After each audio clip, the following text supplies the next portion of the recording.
स्वागत है आप सभी का हमारे चैनल पे। और आज हम आपके लिए लेकर आए हैं समन्वय यौगिकों के नामकरण का एक छोटा सा वीडियो। उम्मीद है ये वीडियो काफी आपको अच्छा लगेगा। बस ध्यान से आप देखिए, बड़ा इंपॉर्टेंट ये प्रकरण है जो लगभग हर एक बोर्ड परीक्षा में पूछा जाता है और सिर्फ 2 ट्रिक के माध्यम से हम आपको पूरा का पूरा नोमेनक्लेचर सिस्टम बता देंगे और आसानी से आप इसको समझ पाइएगा। देखिए, इसके पहले वाले वीडियो में मैंने आपको बताया था कि किसी भी समन्वय यौगिक या जटिल यौगिक के 2 भाग होते हैं। एक भाग जो होता है उसके बड़े ब्रैकेट के अंदर होता है और एक भाग जो होता है वो बड़े ब्रैकेट के बाहर होता है। अब बड़े ब्रैकेट के बाहर में या तो जो हमारा काउंटर आयन होगा वो लेफ्ट में होगा या हमारा काउंटर आयन जो होगा वो राइट में होगा। इस बात का विशेष ध्यान रखना है कि अगर हमारा काउंटर आयन लेफ्ट में हो तो इसका मतलब कि वह जो संकुल होगा वो निगेटिव होगा, यानी कि वह माइनस होगा। और यदि हमारा काउंटर आयन दाईं तरफ होगा तो इसका मतलब है कि हमारा जो संकुल है वो पॉजिटिव होगा। तो इन दोनों के नामकरण का थोड़ा सा अलग अलग सिस्टम है। तो पहले हम लोग बात करेंगे इस वाले का, यानी कि जो हमारा संकुल आयन जो होगा वो हमारा ऋणायन होगा, उसका कैसे हम लोग नाम रखेंगे। एक बड़ा ही प्रमुख यौगिक है जिसको हम लोग K4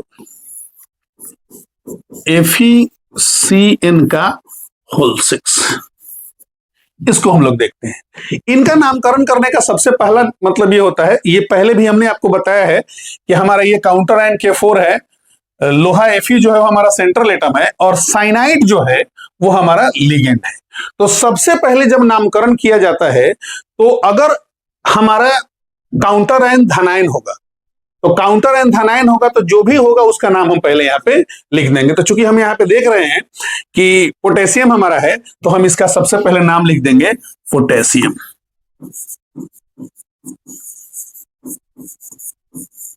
ये इसका नाम हो गया पोटेशियम।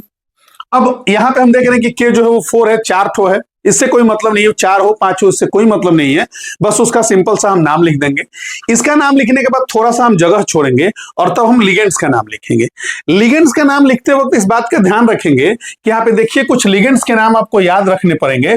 जैसे अगर लिगेंड्स के रूप में साइनाइड आता है तो यहाँ पे इसका नाम साइनो पढ़ा जाता है, तो यहां पे इसका नाम साइनो होगा। और साइनो की संख्या कितनी है तो 6 है, तो 6 के लिए हम लोग हेक्सा शब्द का यूज करेंगे।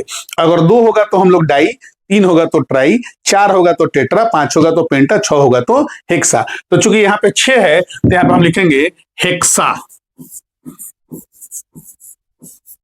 Hexa cyano, hexa cyano. अब यहां पे इसका काम हो गया हमारा।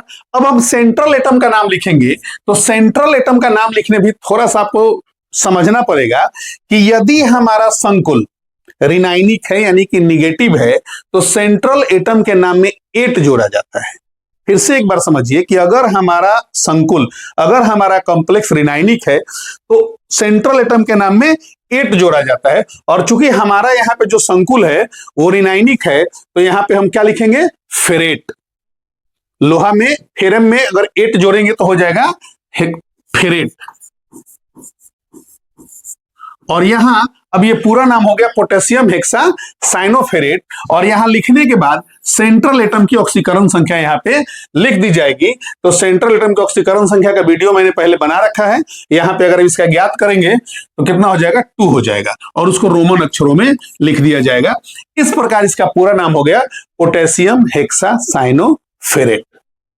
यदि इस यौगिक का नाम हम लिखना चाहें तो यहां पे हम देखेंगे कि हमारा जो काउंटर आयन है वो राइट साइड में है। तो काउंटर आयन में राइट साइड में है तो इसका मतलब है कि हमारा जो संकुल है वो धनायनिक है। तो जब धनायनिक संकुल होगा तो उसका नाम लिखने के लिए हम क्या करेंगे कि सबसे पहले उसके लिगेंड्स का नाम लिखेंगे। तो चूंकि यहां लिगेंड्स के रूप में NH3 है, आप देखिए NH3 अगर लिगेंड्स के रूप में होता है तो उसको एमीन या एमिनो पढ़ा जाता है।